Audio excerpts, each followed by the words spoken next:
Hello guys, welcome back to my another video day 3. നമുക്കെല്ലാവർക്കും കഷ്ടപ്പാടുണ്ട്. പക്ഷേ നമ്മളെക്കാൾ കഷ്ടപ്പാട് അനുഭവിച്ചവരാണ് ഇപ്പോൾ ഈ ലോകം ഭരിക്കുന്നത്. അറിയാലോ, Cristiano Ronaldo, Lionel Messi, Neymar junior, എന്തുകൊണ്ട് Elon Musk, the one of the most number 1 billionaire in the world. പക്ഷേ നമ്മളും അവരും തമ്മിലുള്ള വ്യത്യാസം എന്താണെന്ന് വെച്ചാൽ അവരെ നമ്മളെ മൈൻഡ് ഡിഫറെൻ്റ് ആണ്.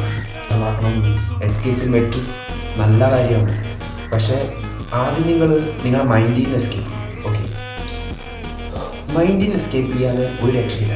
നല്ലൊരു ഡിസിപ്ലിൻ ബിൽഡ് ചെയ്തെടുക്കണം, കൺസിസ്റ്റൻ്റ് ആയിട്ട് വർക്ക് ചെയ്യണം. ഓക്കെ, ഇതാണ് മെയിൻ. നിങ്ങളുടെ മൈൻഡിൽ നിന്ന് എസ്കേപ്പ് ചെയ്യുവാണെങ്കിൽ തന്നെ നിങ്ങളെ തൗസൻഡ്സ് ഓഫ് പ്രോബ്ലം തീരും. അതാണ് മെയിൻ. മൈൻഡ് നമുക്ക് കൺട്രോൾ ചെയ്യാൻ പറ്റിക്കഴിഞ്ഞാൽ പിന്നെ നമുക്ക് വേറെ ഒന്നും പേടിക്കണ്ട. ബാക്കി നമ്മൾ ചെയ്യാൻ തോന്നുന്ന കാര്യം ആ ഒരു ടൈമിൽ ചെയ്ത് വർക്ക് ചെയ്ത് കഴിഞ്ഞാൽ നമുക്ക് അതിൻ്റെ ബെനിഫിറ്റ് ഫ്യൂച്ചർ കിട്ടും.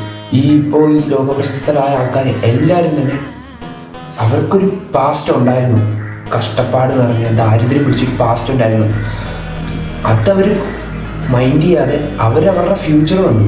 ദെൻ അവരെങ്ങനെ അവരുടെ ഫ്യൂച്ചറിലായിരിക്കണമെന്ന് അവർക്കൊരു വിഷൻ ഉണ്ടായിരുന്നു. ദെൻ അതിനുവേണ്ടി അവർ ഹാർഡ് വർക്ക് ചെയ്തു, കൺസിസ്റ്റൻ്റ് ആയിട്ട് വർക്ക് ചെയ്തു. അവരിപ്പോഴത്തെ കഷ്ടപ്പാടൊന്നും നോക്കിയില്ല. അതൊന്നും അവർ എക്സ്ക്യൂസസ് ആയിട്ട് പറഞ്ഞിട്ടില്ല. അവരും തമ്മിലുള്ള വ്യത്യാസം, നമ്മൾ എക്സ്ക്യൂസ് പറയും, അവർ എക്സ്ക്യൂസ് പറയുന്നു. ദെൻ മാക്സിമം എക്സ്ക്യൂസസ് ഒഴിവാക്കുക. നമുക്ക് എക്സ്ക്യൂസസിൻ്റെ ആവശ്യമില്ല. എന്തുകൊണ്ട് ചെയ്യാൻ പറ്റുന്നില്ല? ചെയ്യാൻ പറ്റും. ജിമ്മിൽ പോകണ്ട, ഹോം വർക്കൗട്ട് തന്നെ ഉണ്ട്. 10 നിമിഷപ്പെടുക, ജസ്റ്റ് റൺ ചെയ്യും.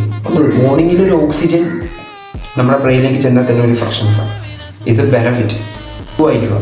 ബുക്ക് വായിക്കുന്ന ഏറ്റവും നല്ല കാര്യം. ദെൻ ഡ്രീം അച്ചീവ് ചെയ്യാനായിട്ട് നീയേ കഷ്ടപ്പെടാൻ കാണത്തുള്ളൂ, വേറെ ആരും കാണത്തില്ല. അത് നിൻ്റെ ആവശ്യമാണ്.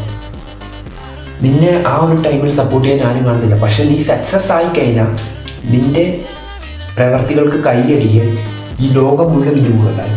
ഓക്കെ, നീ ജസ്റ്റ് തിങ്ക് ചെയ്താൽ